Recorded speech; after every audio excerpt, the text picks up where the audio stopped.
Hello, everyone. Welcome to What Remains of Edith Finch. In my opinion, probably one of the most underrated story mode games out there. Um, yeah, I've played this before a really long time ago. Um, so I do A lot of remember. this isn't going to make sense to you, and I'm sorry about that. I'm just Second.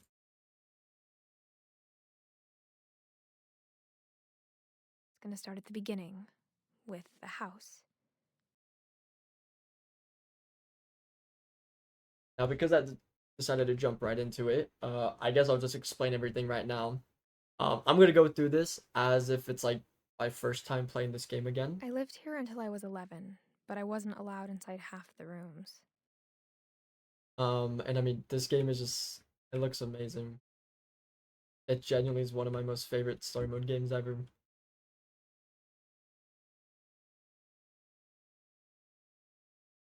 Inside the mailbox were bills from 7 years ago, marked urgent, open immediately. I hadn't been back since my brother Lewis's funeral.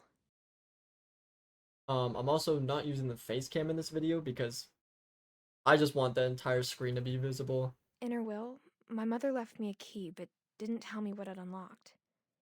Maybe she thought I'd know, or she thought that the mystery would be enough to bring me back. Now, last time I went left when I first played the game, I don't know what's this way or where it takes you. I'm assuming this is the one that just takes you No one had straight to the driven house. this way in a long time, but I saw a few hoof prints.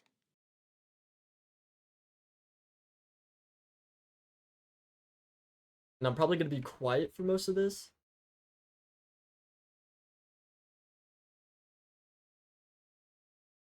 I will talk about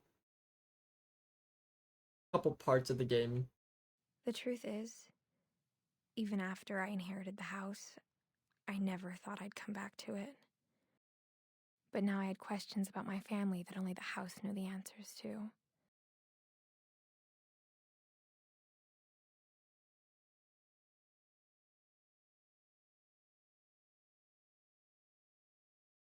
The house was exactly like I remembered it, the way I'd been dreaming about it.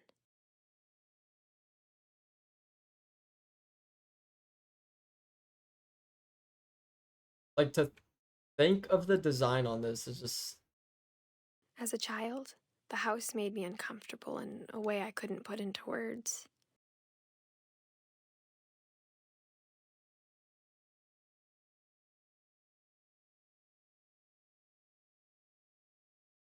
such a good game. Now, as a 17-year-old, I knew exactly what those words were. I was afraid of the house.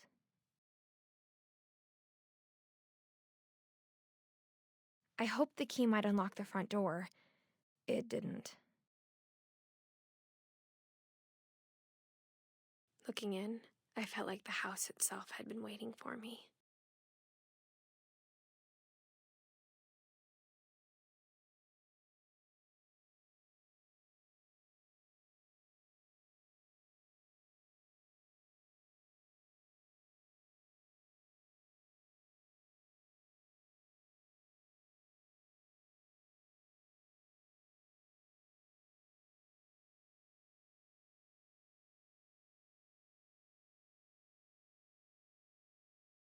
Crawling through the doggy door used to be a lot easier when I was 11.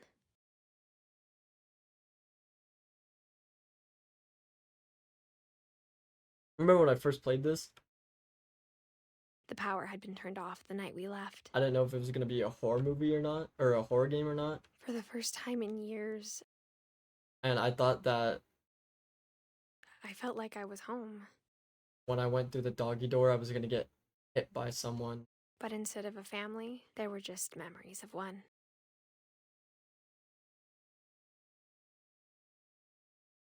Like how after Lewis started working at the cannery, we all got sick of eating salmon. Except our cat, Molly. Right. I'm just Nothing gonna in go the house straight to looked it. abnormal. There was just too much of it, like a smile with too many teeth. Even though I know there's a lot to go through. Actually, I'll look through the peepholes.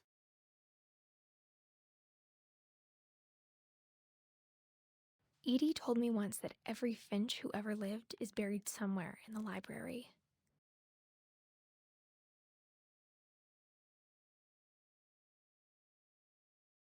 After Milton disappeared, Mom sealed up all the bedrooms. Then Edie retaliated and drilled peepholes.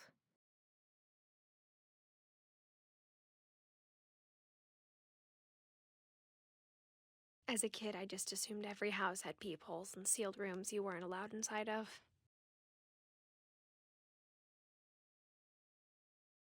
My Grandpa Sam spent 7 years sharing a room with his dead brother, Calvin.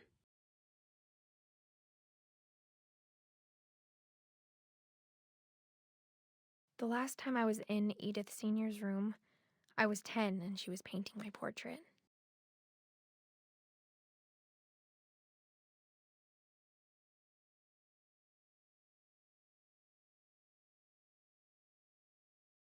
Barbara was a child star for 2 years, until America grew out of it.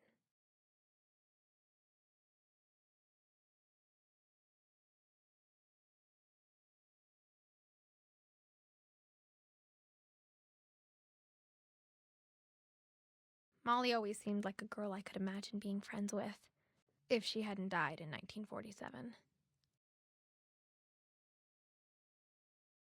I spent a lot of time playing in Great Uncle Walter's room. I think my mom sometimes regretted not sealing it up. Lewis told me there were secret passages, but I never believed him.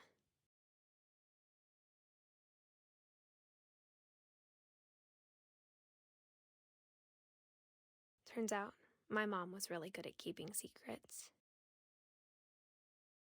Now it was time to find out what my mom had been afraid of.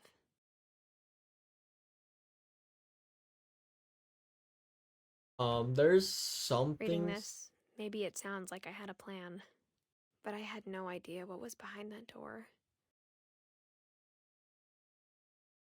that I want to talk about when we get around halfway through this, or at least to a Just certain like I part. had no idea where all this was gonna lead.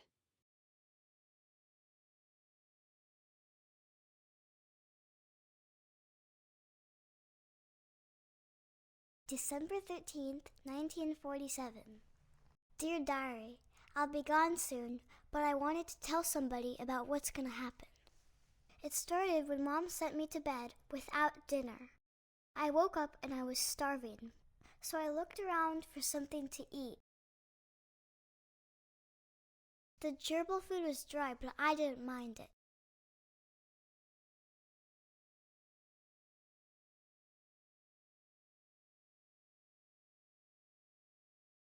I ate a lot of things that night.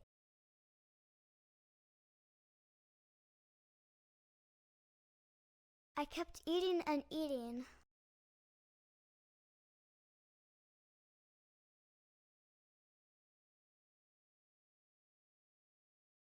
Then I heard chirping outside my window. It was a barn swallow going back to her nest. I reached out for her.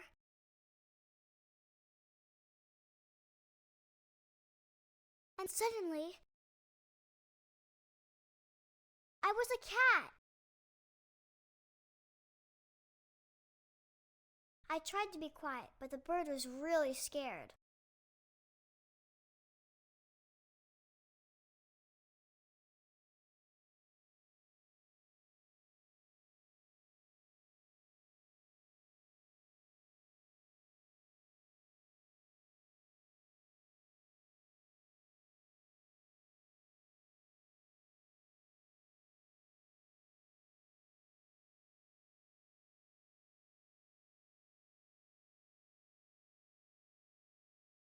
I jumped and I almost got her.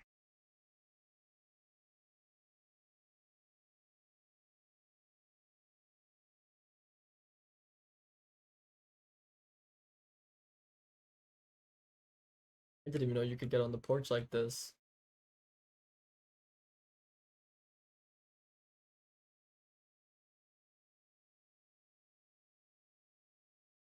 Now I was up in the big tree. I promised Dad I wouldn't climb it anymore. All I cared about was eating that mama bird. I gobbled her up, and suddenly I was an owl. First, all I heard was the wind. Then I heard little teeth nibbling in the grass.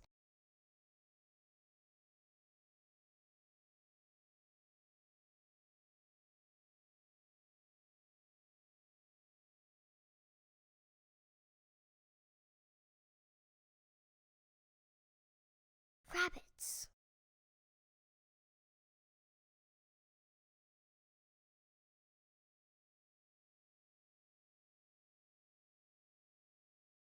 I imagined his face looking up and seeing mine through my talons. I swallowed him up, and I didn't chew one bit. Then I flew off to find something bigger.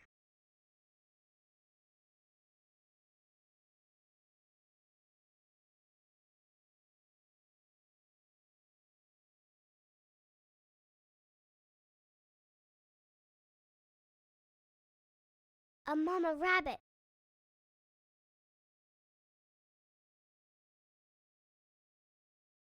She was almost too big to carry. I started choking, but I couldn't stop eating. And suddenly, I was a shark.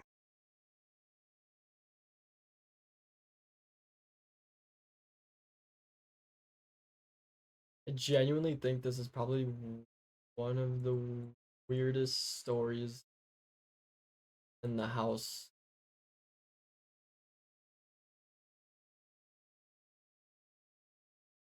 Like, it definitely has to be. I rolled off a cliff and into the ocean. Now, I was hungrier than ever.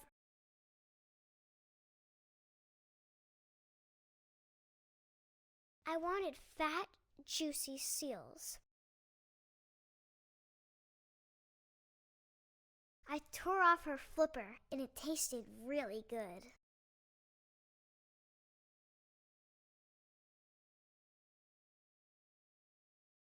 I grabbed on tight, but I was so hungry, I jumped out of the water. When I Alright. opened my eyes, everything had changed. Weirdest part.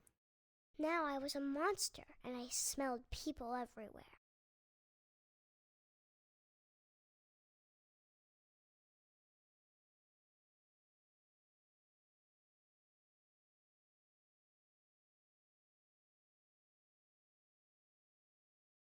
I was big, but I moved real quiet.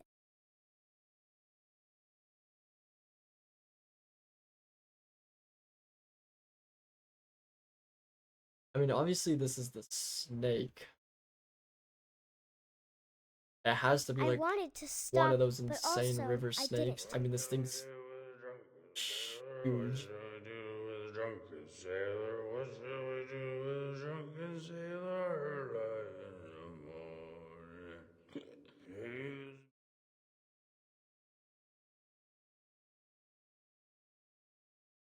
Look how big this thing is.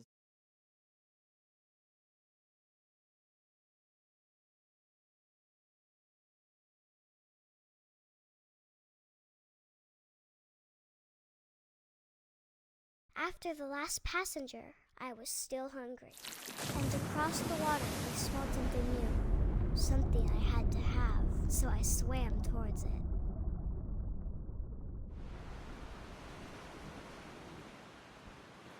I slithered onto the sand, and the good smell went into an old pipe.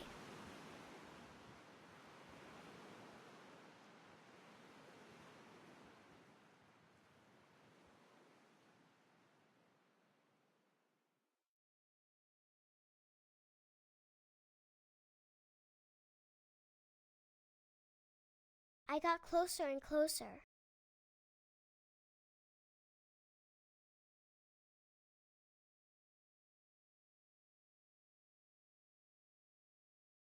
I remember. All my stomach started growling. And suddenly, I was me again. I held my breath for a long time, but I couldn't hear anything. I think it's waiting for me to fall asleep. But it's not going to wait much longer. It needs to feed, and we both know I will be delicious.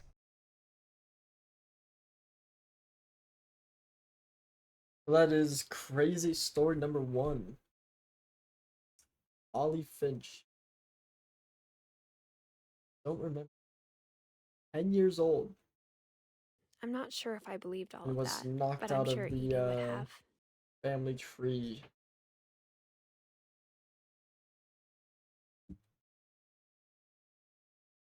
Very unfortunate.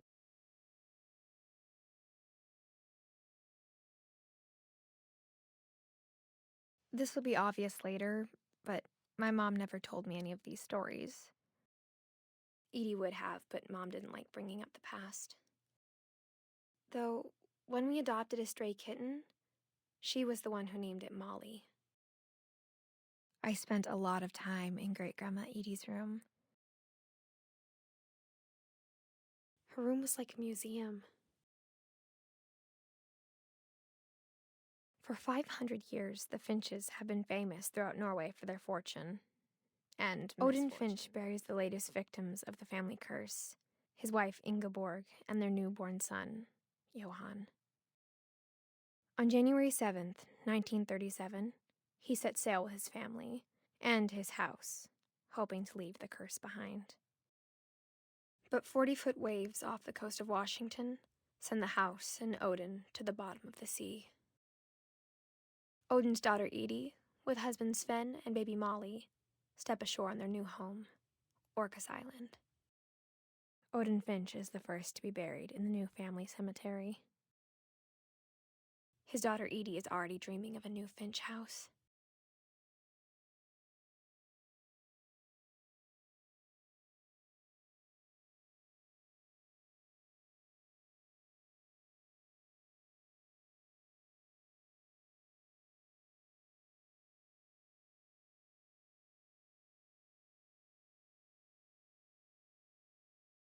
Whatever's wrong with this family, it goes back a long ways.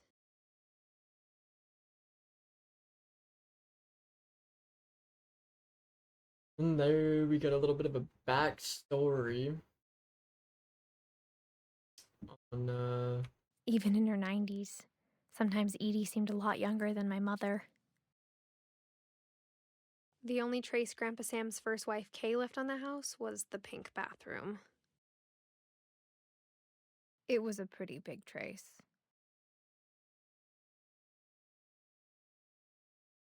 you bathroom, bro.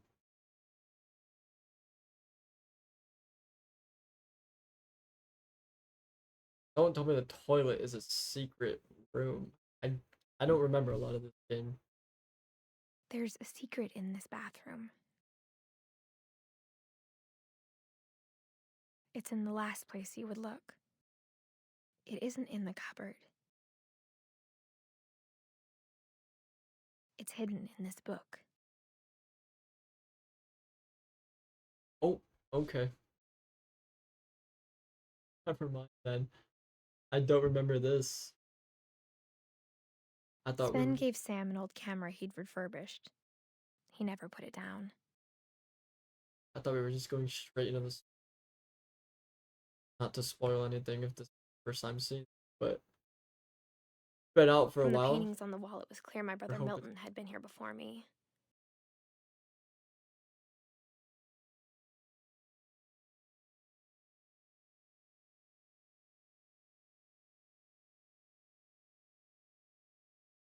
All right.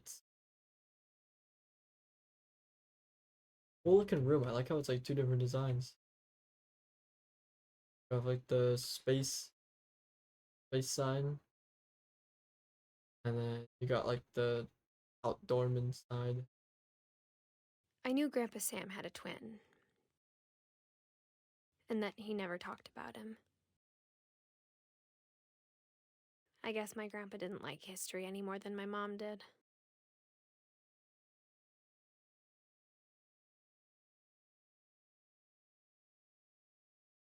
How I Want to Remember My Brother by Sam Finch. The thing I remember is that when he made up his mind, that was it. My brother said he'd die before he ate another mushroom, and he did. At Barbara's funeral, we swore we'd never be afraid again, and he wasn't. I think Calvin always wanted to fly.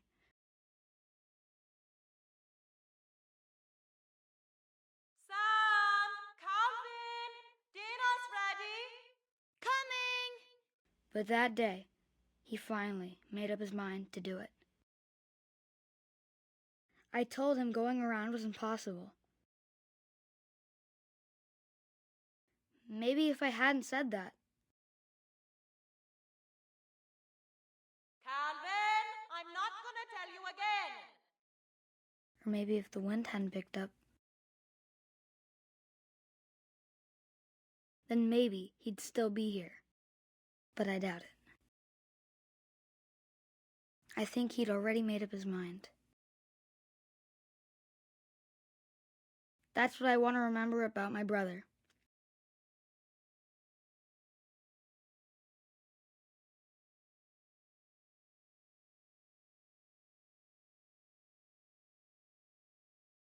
The day he made up his mind to fly. And he did.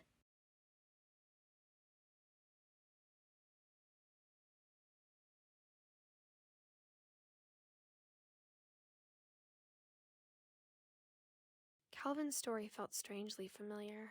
When I was younger, I remember trying to do the exact same thing.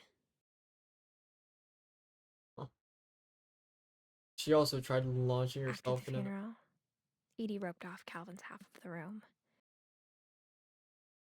Do I re-rope it? Nope. Just leave it as it is.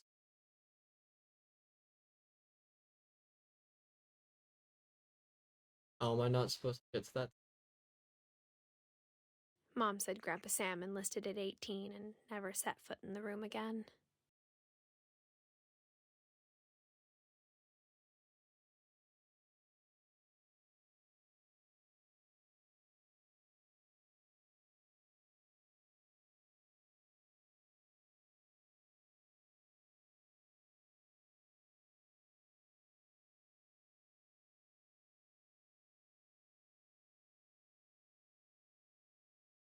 I mean, like, look at these insane doors, bro. Like, The passages were a pretty tight fit. They'd obviously been built for smaller hands and bellies. the mom had to be hiding something, bro. And that's something that I will get into later. Growing up, I always thought of Barbara as a child star.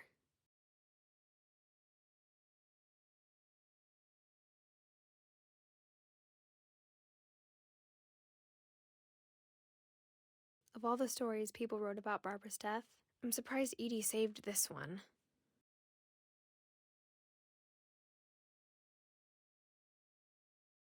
Old Jack here with another ghastly tale inspired by America's most unfortunate family.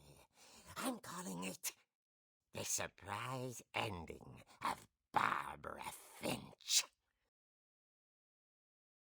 As a child star, Barbara was famous for her scream. Now at 16, she was all washed up. A has-been. But in a lucky break, she'd been asked to perform her signature scream at a local convention for monster movie fans. It was just the boost her career needed. Unfortunately, her scream hadn't aged well. Getting better. I think you just need the right motivation. Her biggest fan and current boyfriend, Rick, was about to demonstrate when... Now that was a great scream. It was Barbara's father, Sven.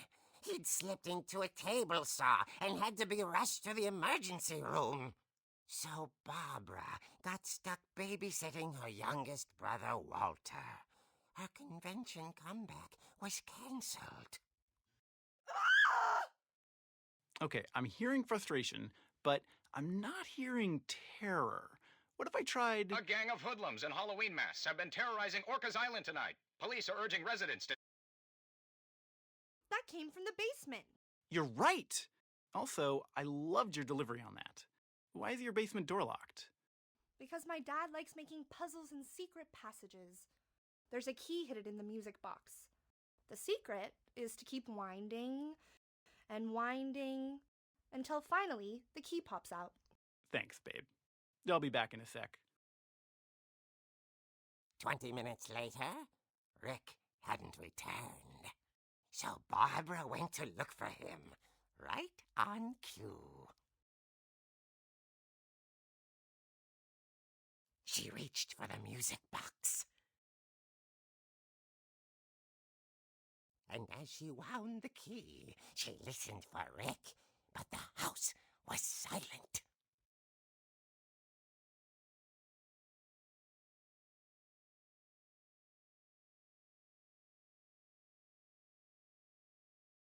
She found Rick's crutch and imagined the worst.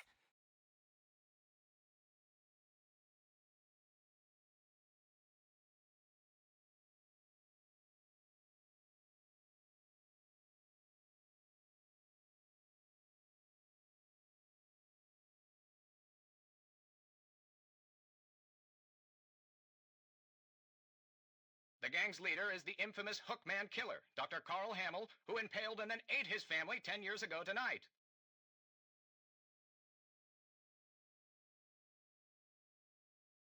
The old fridge rattled and grew still. Oh dear!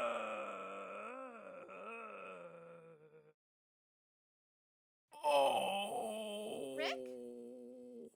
Barb, relax. I was just trying to scare you to help you find your scream. Well, I'm not scared, Rick.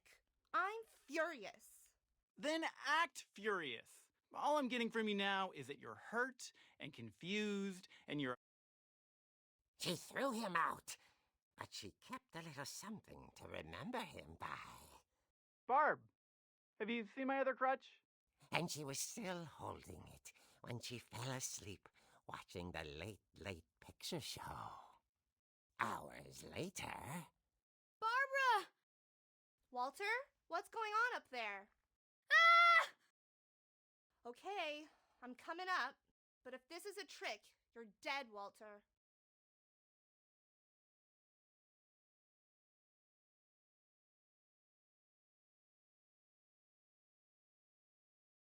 Yeah.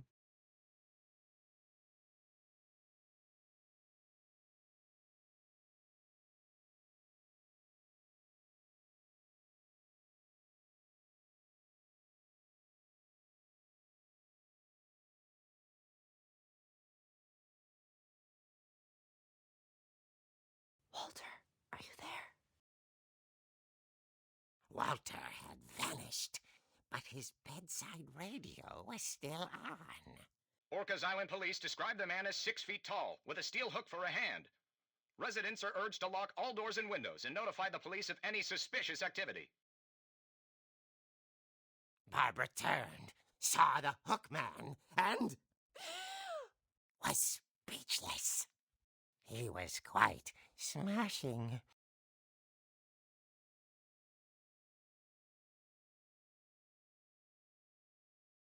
And whoever he was, he couldn't get enough of Barbara. Okay, Barbara, there's gotta be another way out of here.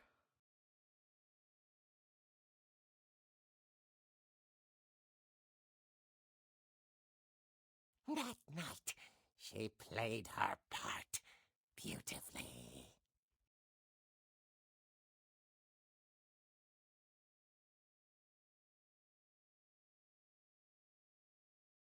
Molly's door hadn't been opened in years.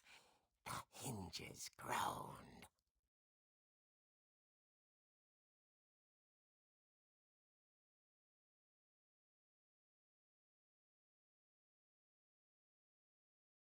He wasn't moving, but she sensed the story might not be over yet.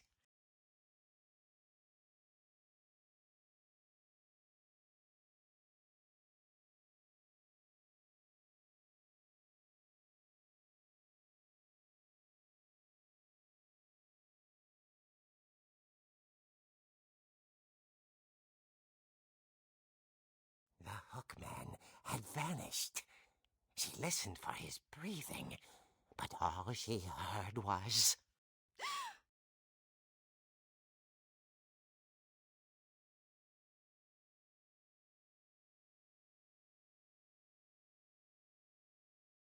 At the door, she heard whispering.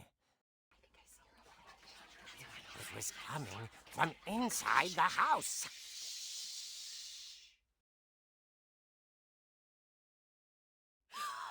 Oh dear.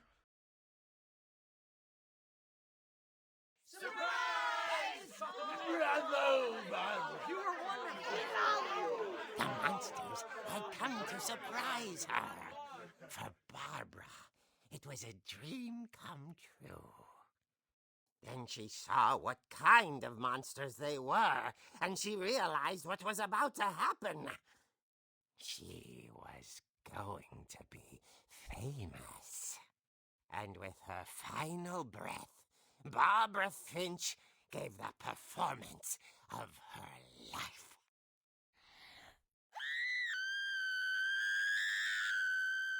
I wasn't there myself, but I hear Barbara was magnificent.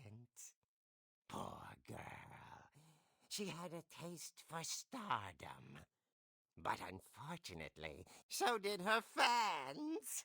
Of course, the police blamed it all on poor Rick, who disappeared the same night. And little Walter?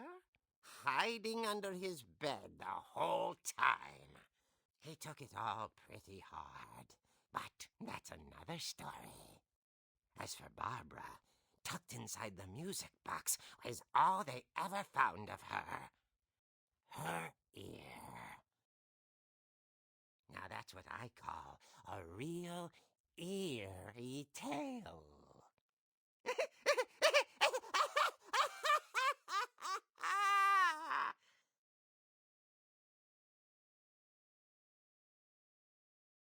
All right. So Edie told me all Barbara wanted was to be remembered. the as absurd as that story comic was. Maybe what Edie saw was a happy ending. plays a big part what we're going to be talking about here in just a second. Well, not a second. Very soon. I guess now I know why Mom didn't like me playing with the music box.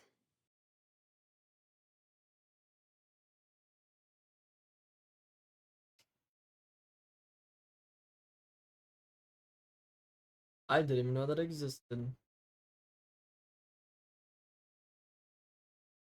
I will go back to that later.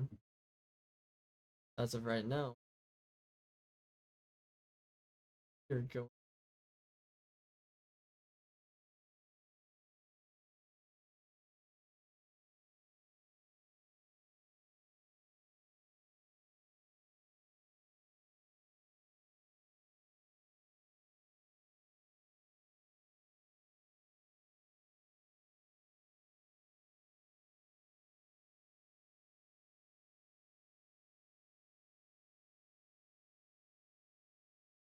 Mom said the basement was off limits, unless I wanted another tetanus shot.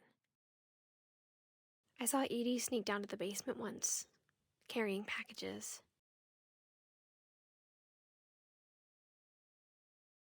I thought maybe she was hiding presents.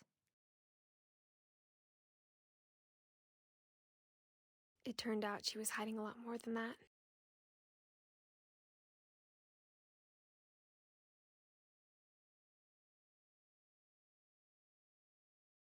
I remember asking Mom once about where Walter had gone. She said after Barbara died, he got as far away as he could. If there's a pattern in all these stories, I think it's that none of us has gotten very far.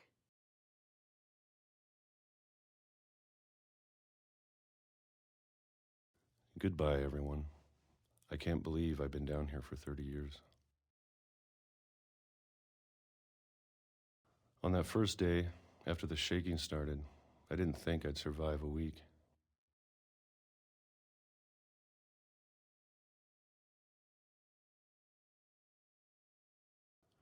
But after a few days, I settled into a routine. That's what kept me sane. Having a schedule, living for today. I always expected to be dead tomorrow. But if you wait long enough, you get used to anything.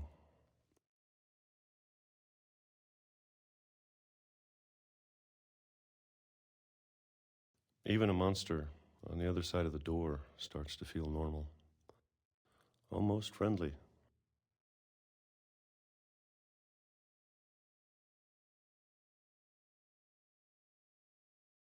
And then one day, everything just stopped. Whatever that thing was, it was gone.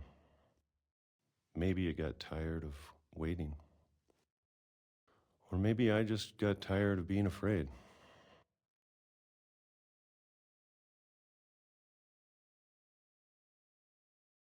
It's been a week now, the longest in 30 years.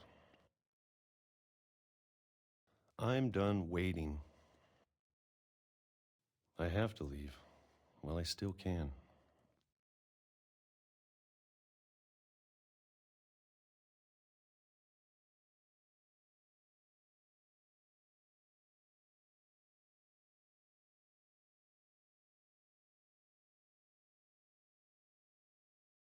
I know it's out there somewhere.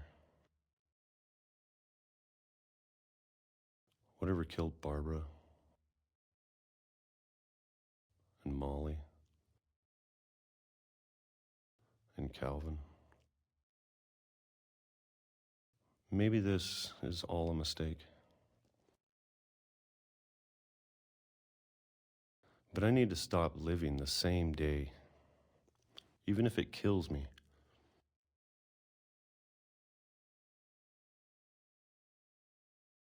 Whatever's out there, I want you to know I'm ready for it.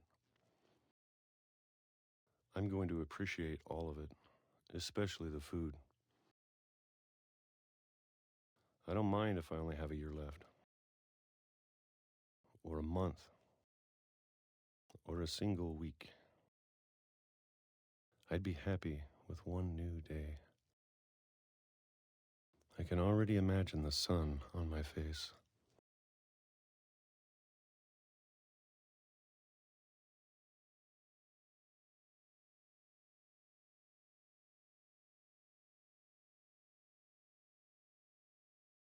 Walter died when I was 6. I can't believe my mom never told me he was down here. Now, this is I'm where sure we my mom was trying to protect me. get into the interesting part of the story, where you can kind of start putting 2 and 2 together.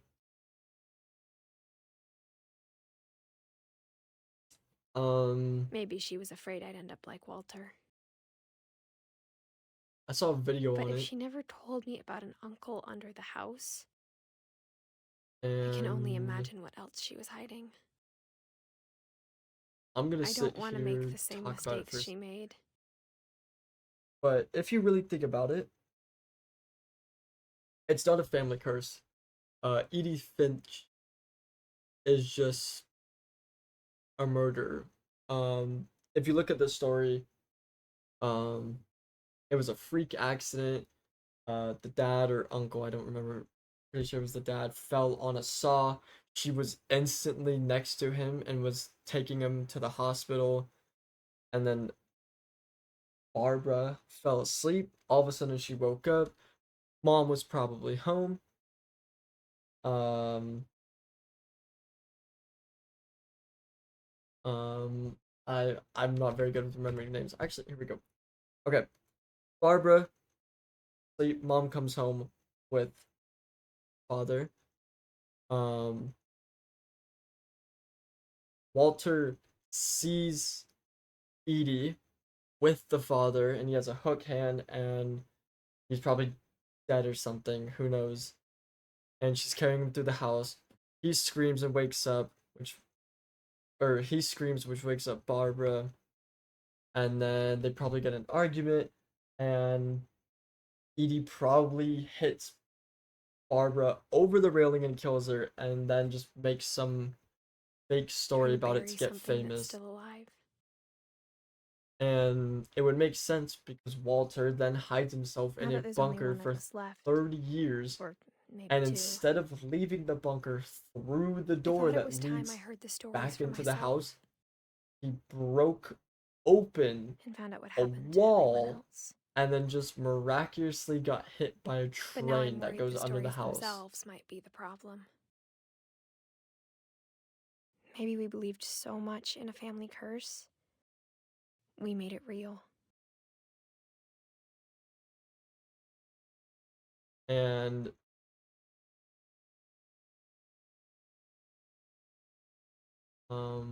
what's I it don't know called? if I should even be writing this. Edie is probably the monster that Walter's Maybe it'd talking be about, better if all this just died with me. making all the noise outside of the bunker that he's hiding But I from. thought you should know about your family.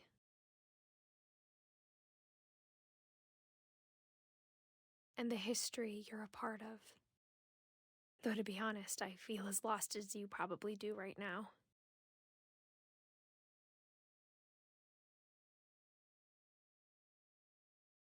I think the people in these stories believed them, for what that's worth.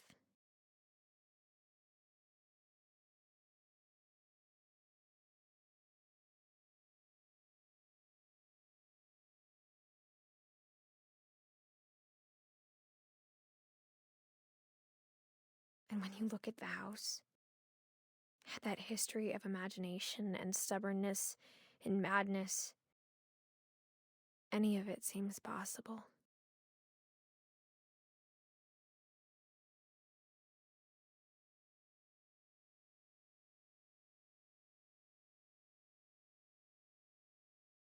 I think we've been surrounded by death for so long, we've just gotten used to it. What kind of family finishes building a cemetery before starting the house? There's another clue. Edie finishes the It's cemetery, embarrassing for me to admit this, but planning everything before she the pet finishes the cemetery house. made me more uncomfortable than the human one. 3 of the gerbils were mine, and 2 had been my fault.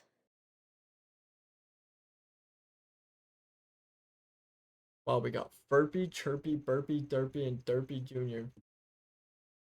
It's see, our imagination is through the roof. Sven built the house, but it was Edie who designed the cemetery.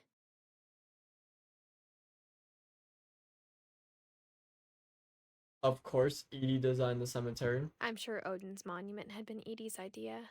because she's My the mom was always killer. trying to move on, but for Edie, the past never went away. She could see it poking out of the water at low tide.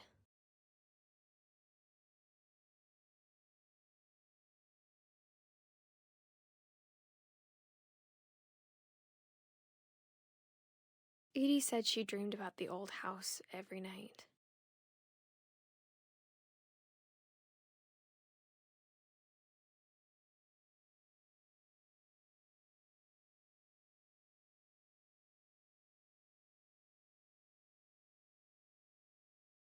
Edie's side was always easier for me to understand.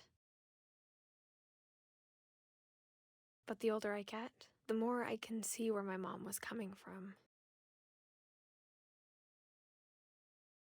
She lost 2 of her brothers, just like I did. I get why she tried so hard to protect us. There's so many things I wish I could ask my mom now. Part of me thinks this is what she wanted all along. for me to come back someday and find everything out for myself. Imagine coming back to like a super old house of yours, and it's a house that like 20 of your family members But died in. looking back on it now,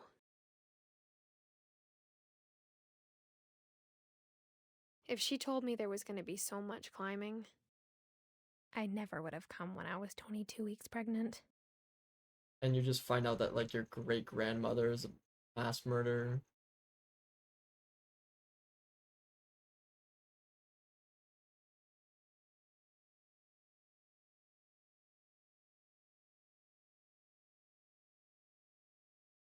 I never met Grandpa Sam, but I think he and my mom had a lot in common.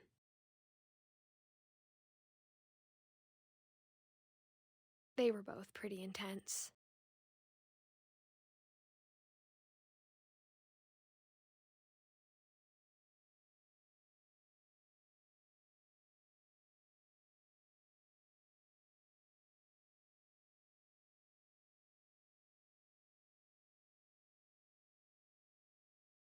Dawn, I promise, you'll never forget this weekend.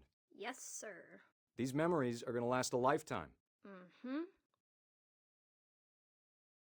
Perfect. Am I gonna have to shoot anything? It's gonna rain the whole weekend, isn't it? I will never forget this weekend, Dad. That's the spirit. Okay, got it. I'm gonna take some pictures, okay? Just be careful. That camera's older than you are.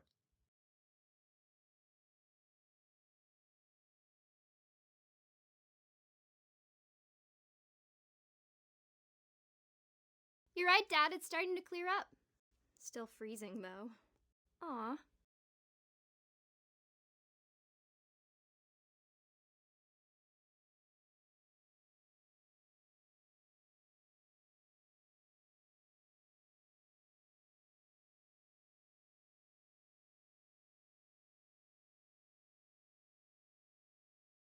Definitely should not have drunk all that coffee. Hey! That's a keeper. Hold still while I take a picture of you. I'm just saying, I'm not always gonna be here, Dawn. You'll need to remember this stuff, if you want to survive. I'll be fine, Dad.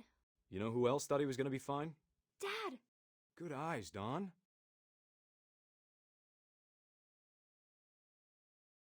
Before you take the shot, let me get a picture of you.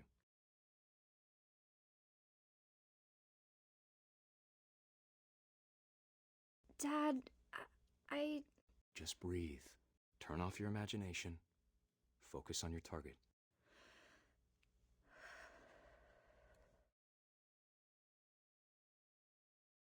Let me get behind you. Do I have to do this? Dawn, you don't have to do anything. But if you want to survive, you'll need to be strong.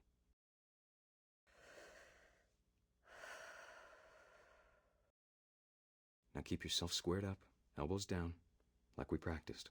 Whenever you're ready.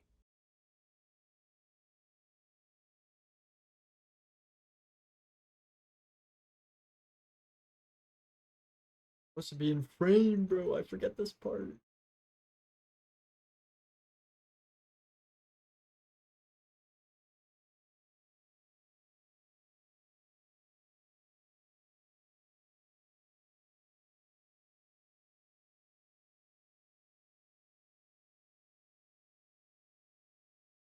Oh my gosh.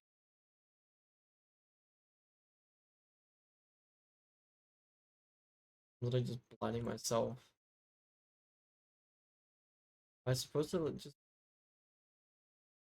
Great shot, Dawn! Okay.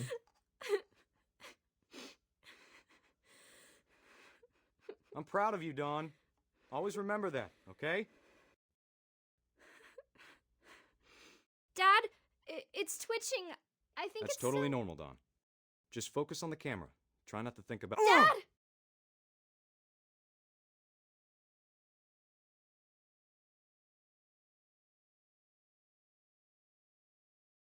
It really came back for its revenge. Of all these stories, that's the one I wish most that my mom had told me.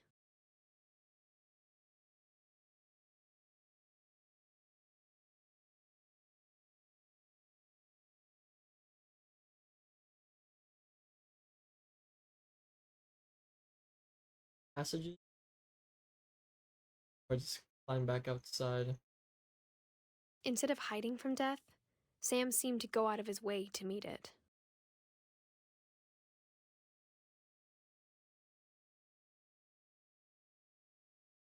No hidden passageway in the TV? Definitely not the.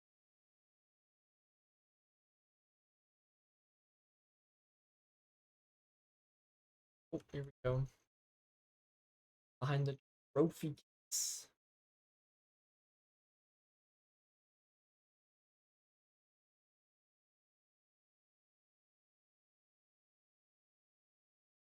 After Sam died, my mom and Edie got really close. They'd both lost a lot.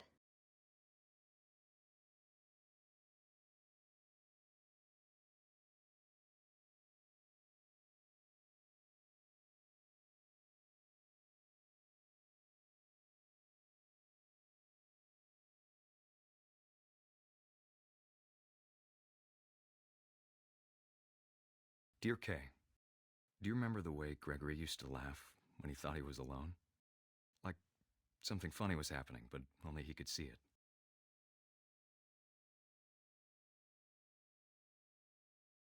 Baby physics.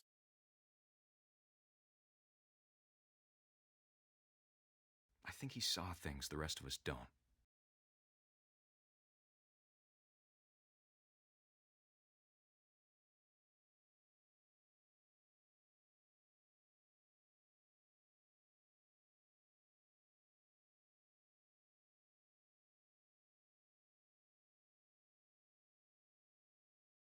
Bath time's over, Gregory. It's time to...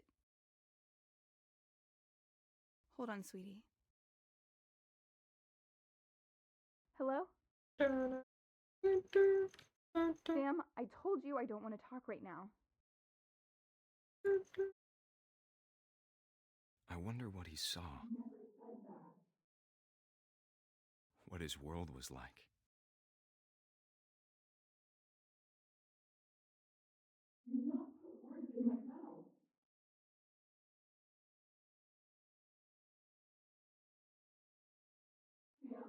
He reminded me so much of Calvin. Lost in his imagination. Whatever it was he saw.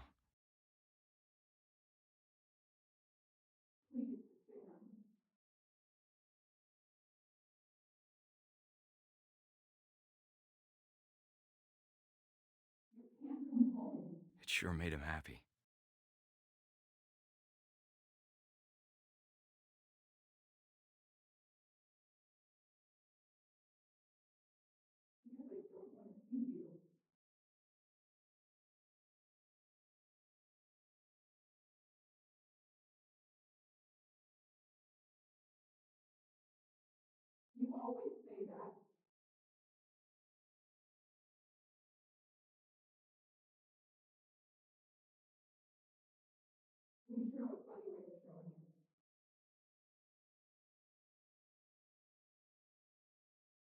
I know how silly it sounds.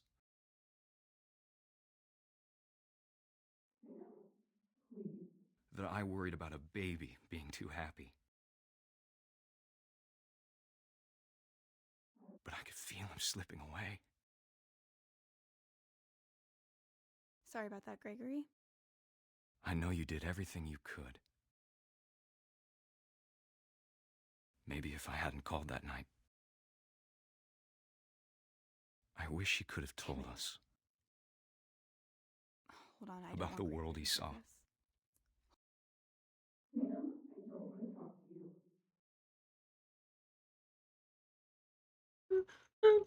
Okay, there's so much I don't understand. About Gregory. About everything.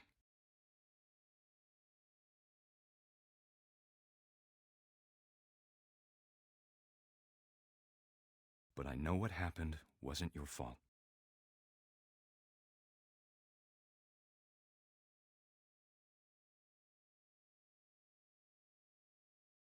I'm sure he's happy. And he'd want you to be happy too. Good luck, Kay. Love, Sam. Flashbang.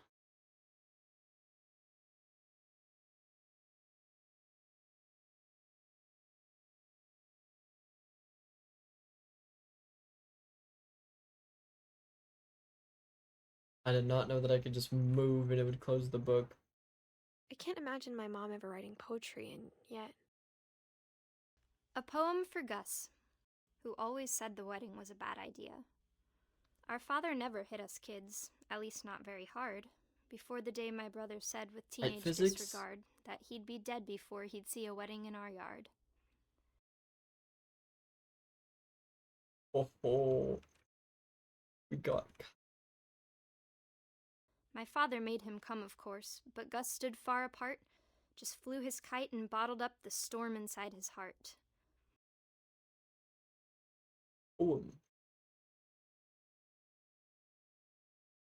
I tried to talk him out of it, but though he'd never met her, "We don't need a stepmom," were the words that I remember.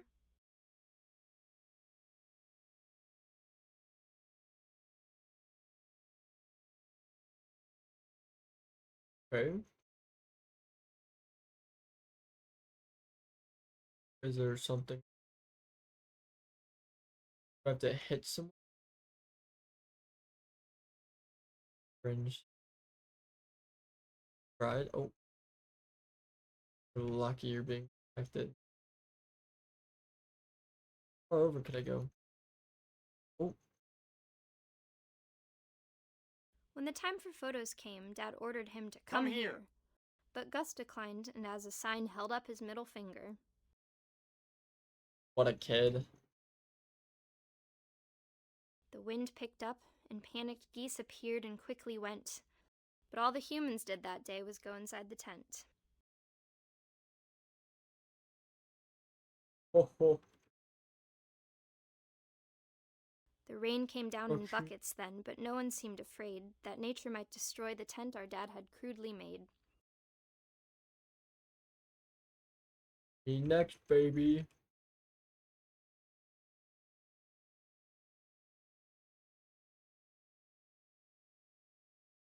The thunder sounded much too close and full of angry power, but all my father said to this was, "Make the music louder."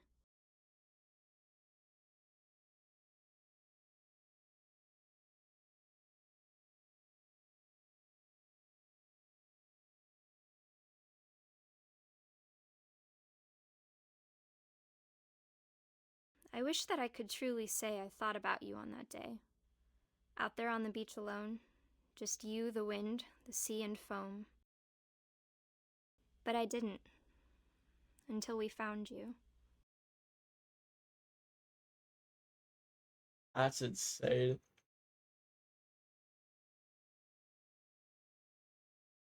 She never talked about him, but This kid got Mom told me once if I clotheslined was by a a boy, they were tent. going to name me Gus.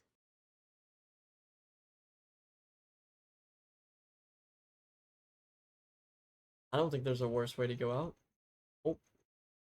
My mom moved up to the loft after her brothers died. At the time, it was as far away as she could get.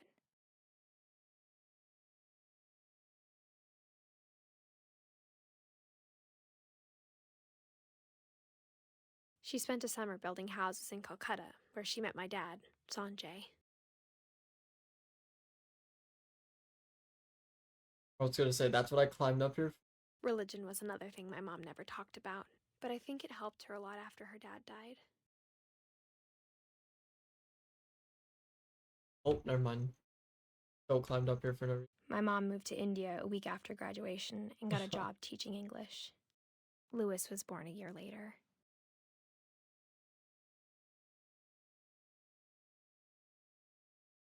Assuming I When have my to go dad died, up. I don't think Mom knew where else to go. I'm sure Edie was happy to have her back. The house had to get a little bigger, but Edie was used to that. Of course, Edie was happy to have And her for back. a while, things were good. Almost normal. But it didn't last. More victims.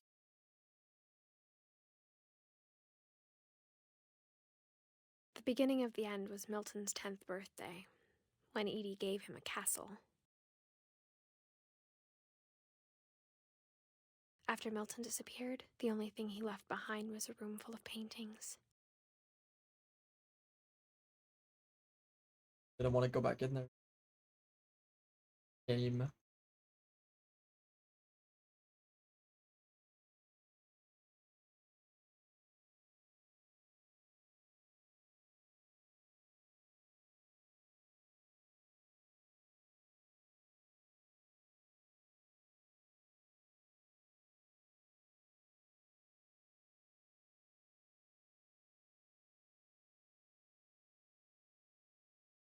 Milton Finch in The Magic Paintbrush.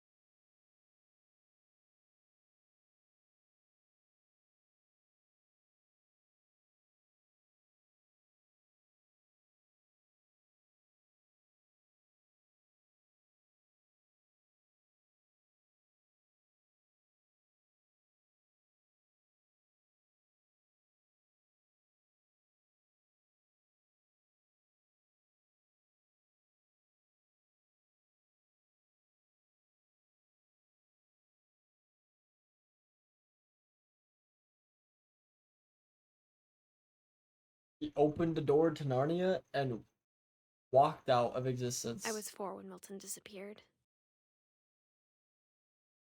And that's another thing that is brought up in the mass murdering of Edie. Is everybody that Mom spent discovered months searching for my something, brother. aka Then she sealed the doors. her, I already forgot. No, it's Walter. Walter found Whatever something, Milton had found in the house, and then Mom didn't want it getting out. quote unquote disappeared. And then Milton found something, quote unquote disappeared. As you saw in the painting, he found a nest, correct? Yeah. After seeing Mom nest, definitely blamed Edie, but I think Lewis blamed himself. After he graduated, he just spent more and more time in his room. Until Mom got him a job at the cannery. bro, imagine working a job. On the way to your job every single day, you had to climb out of this house. Could not be me. Everyone always told me to stay out of Lewis's room. Except Lewis. Alright. Oh, didn't want to go back in there. That last. Assuming I'm supposed to go up here because this is where the words were at.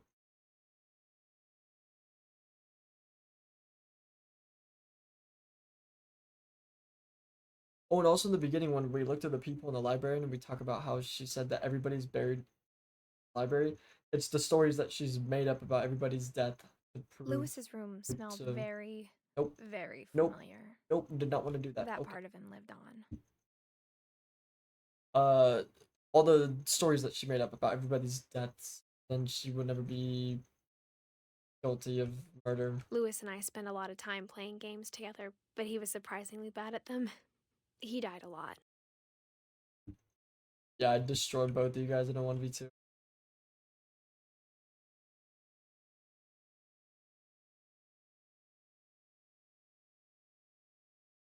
Dear Mrs. Finch, as Lewis's psychiatrist, I can understand your desire for an explanation. As I see it, the trouble began in January, shortly after we convinced your son to seek treatment for substance abuse. Newly sober, I believe Lewis first noticed the monotony of his daily life.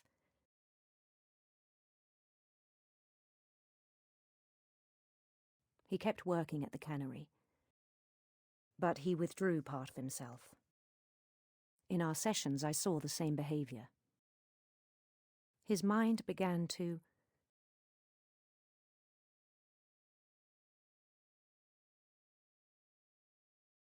wander. I asked him to describe it. He said he started small,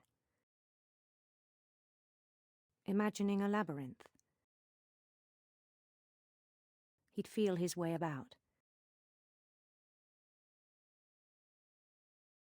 Then something moved. Bats. And toads.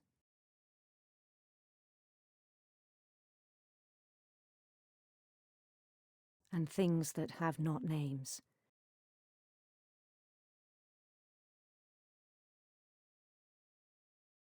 He knew it was all in his head. But he took it very seriously.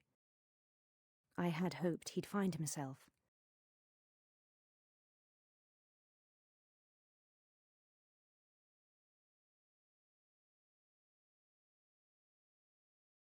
But he found something more. I worried about him then. Daydreaming at the cannery. I spoke with his boss. But he said Lewis had become a model employee. Methodical, tireless, focused. Like a whole new Lewis. So I let him go on.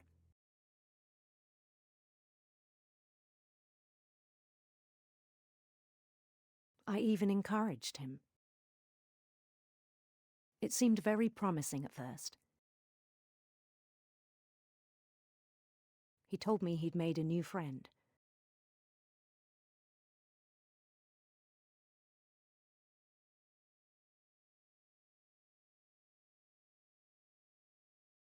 On the edge of a city he named Lewis Topia.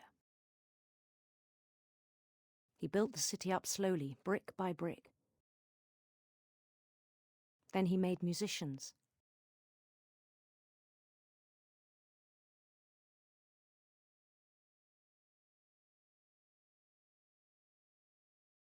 And songs for them to play. He talked about starting a band. And he was always humming something. Every day his imagination grew stronger.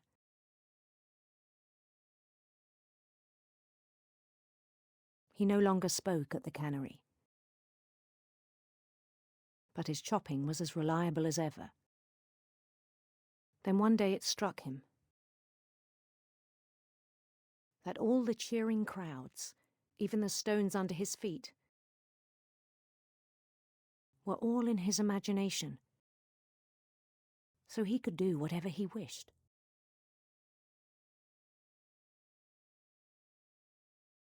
He held an election for mayor. And he won. They begged him to stay, but his mind was already wandering. It became a game for him.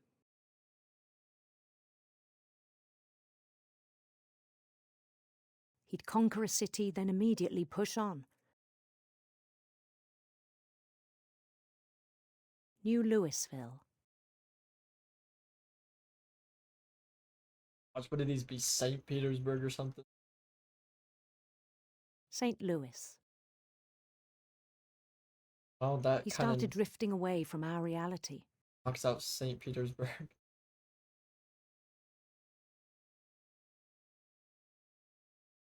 Minneapolis. Until one day he forgot to Oh, go home everything from has the that cannery. Lewis in the name because, you know, he conquered Even it. as his mother pleaded with him, part of Lewis kept sailing on. Yeah, she's not there, bro. Working. Make that bread.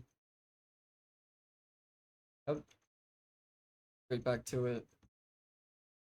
In Lewisburg, he heard rumours of Handsome, a you're beautiful. Oh, am I Handsome queen. Yeah, I'm not a woman, but I was assuming it meant like, what would you want to marry? I don't know why.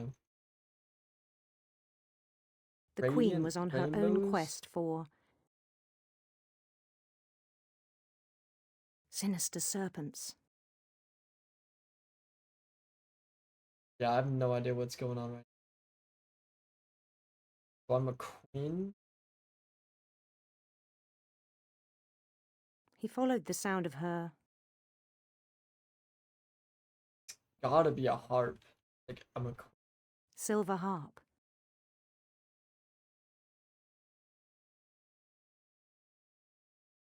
Could I just stop cutting the fish's heads off? Like, I'm so locked in on this minigame, but like, I don't think I have to do it. His chase led him to a golden palace east of the sun and west of the moon. Even then, his logic remained sound. He knew the world was all in his imagination. 3 fish.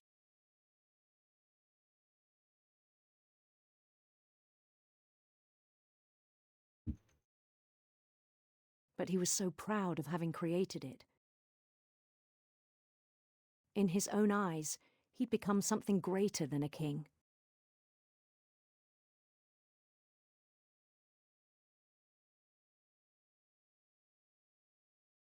For someone who'd never known success in the real world, I think it was overwhelming. And then it struck him that the real Lewis was not the one chopping salmon, but the one climbing the steps of a golden palace. Don't tell me for something. My imagination is as real as my body, he told me. It was hard to argue with him.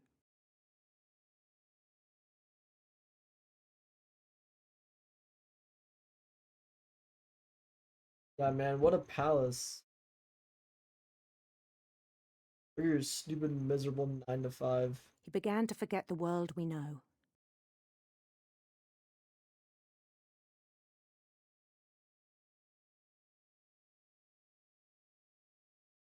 I think it pained him to remember Lewis, the cannery worker.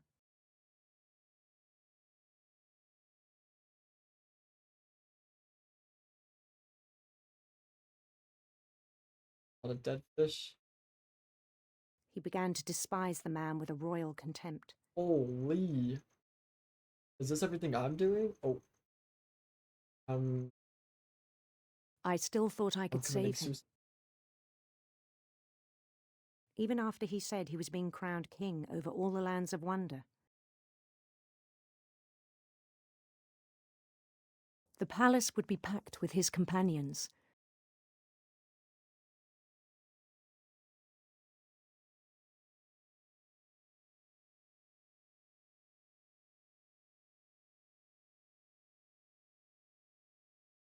Including the wise Calico who'd insisted on advising him.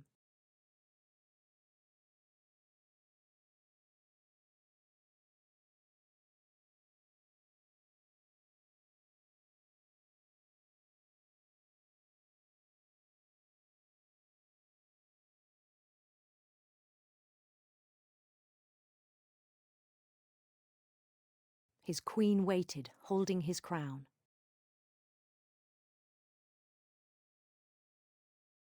Gonna look mad ugly, isn't she? There was only one thing left to do. See what his taste is.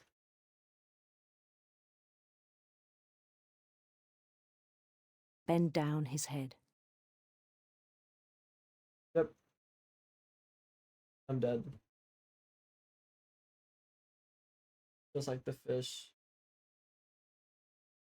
And the rest I think you know. Mrs. Finch, your son was a kind man who will be missed by all of us who knew him. So did he do that with the fish chopper? Or did he just My brother was really cool. I wish you could have met him. do something else?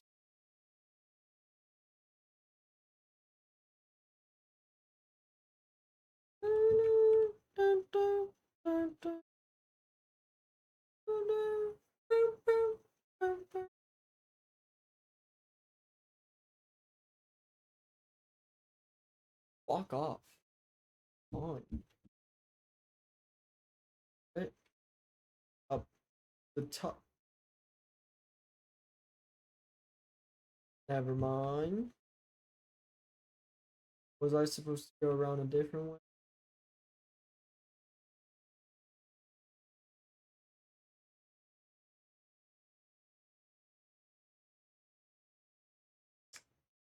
I don't see where there would be an available egg. No, why does it keep doing this? I'm literally holding S. I'm not telling you to go forward. Right here? Okay. I didn't see that in the beginning. Oops. On the way back from Lewis's funeral, my mom told me to start packing. She waited until the day before we left to tell Edie. I'm not sure if she wanted to make it easier or harder. I wish we'd stayed. But I understand why we left.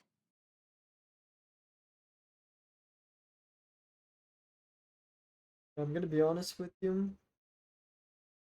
I don't think you wanted to stay. My mom ended up leaving everything behind. What happened that night had been coming for a long time. Maybe it should have come sooner.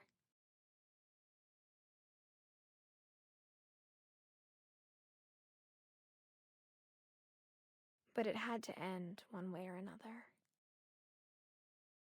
All that's left now is to tell you about that last night.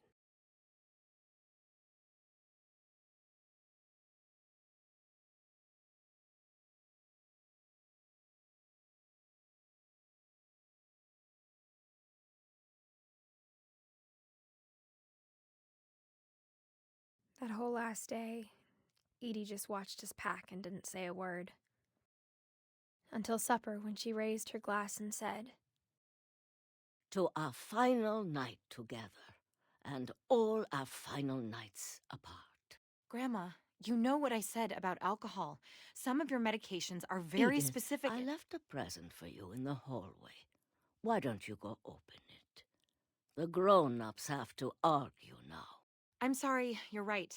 We're all leaving tomorrow. Let's just enjoy our last... I'm not leaving. Edith, you're excused.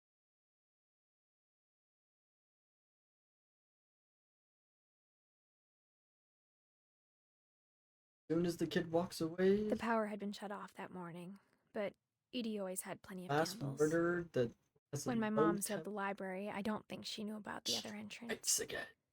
Or that Edie had a key to it.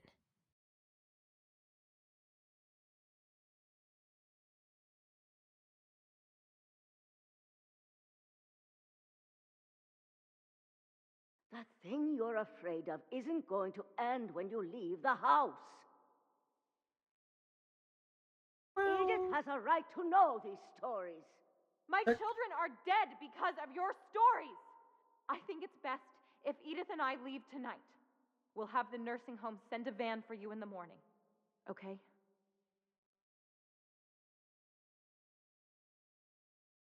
Dear Edith, there's so many stories I wish I could tell you, but there's only time for one.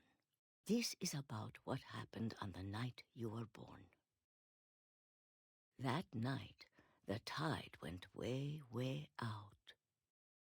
It was the first and last time I ever saw the old house aground. There'd been an earthquake out in the middle of the ocean. They called it the lowest tide in 1,000 years. God, it smelled awful. You know, I've seen that house every day of my life.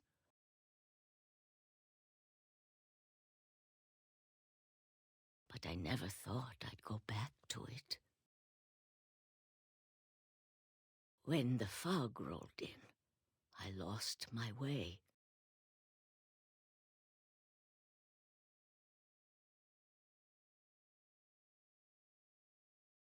I got turned around.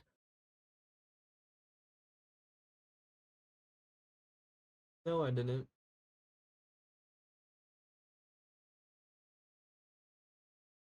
For a while, I wondered.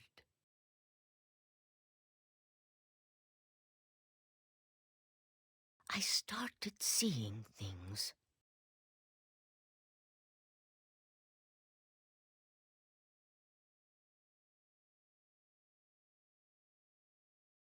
Things I'd forgotten had ever existed.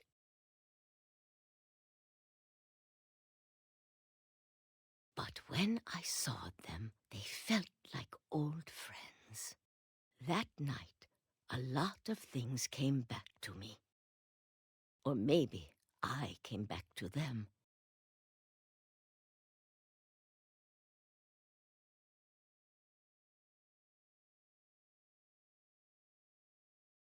Things I can't explain, but that I need you to try and... Edith, what are you doing in here? It's mine. Edith! Mom, you're gonna rip it! Let go! I Give me kicked and it! screamed, but Mom dragged me to the car, and I never saw Great-Grandma Edie again. The next morning, the van came to pick her up, but she was already gone. After that, we moved around a lot.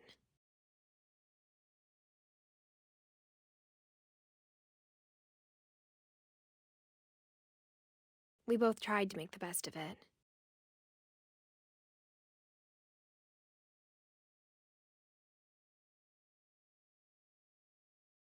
A few years went by.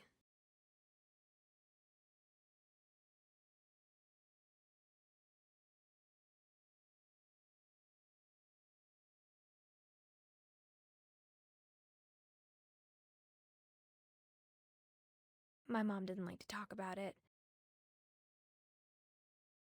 but she started getting sick a lot. The rest happened pretty quickly. She got better for a while, and then she didn't. And then I was alone.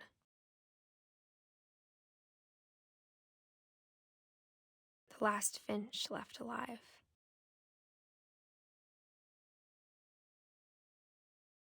Until I found out about you. I'm still not sure what to tell you about all this. If we lived forever, maybe we'd have time to understand things. But as it is, I think the best we can do is try to open our eyes. And appreciate how strange and brief all of this is.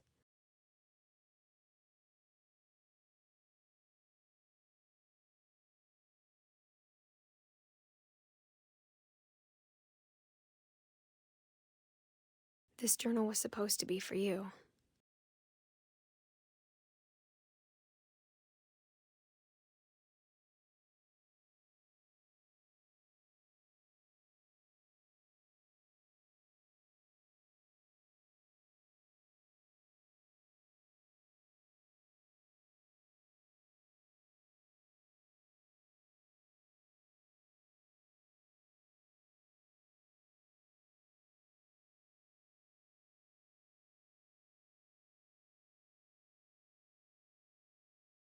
But now I hope you'll never see it.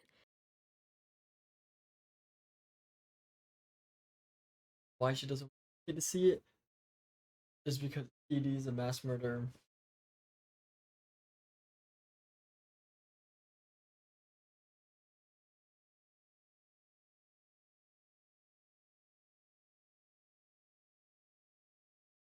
I just want to meet you.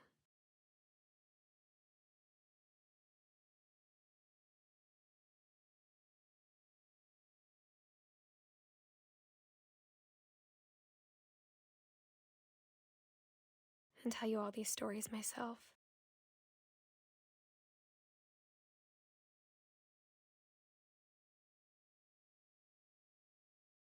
I don't think we're getting any closer.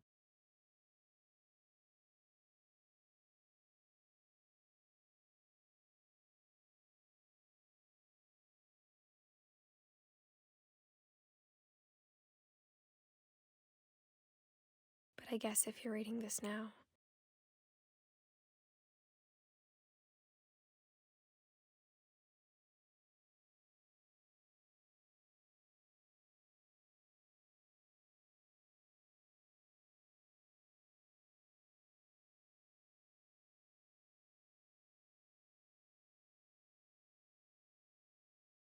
Things didn't work out that way.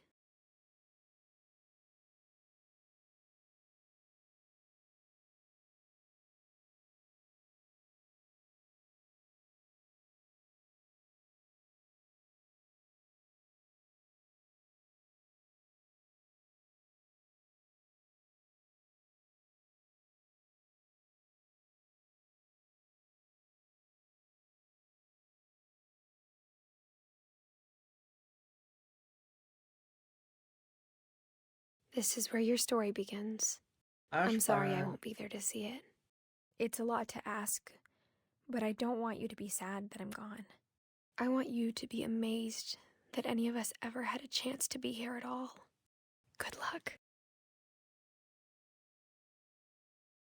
And then in the end, you find out wasn't you all along.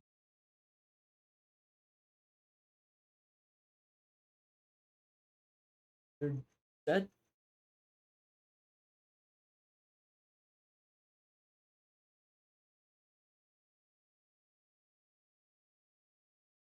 The ending of this game gives me the chills every single time.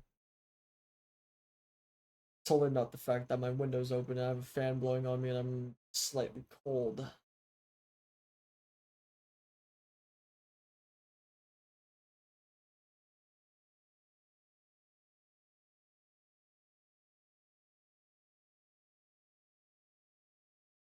Yeah, I mean, 10 out of 10.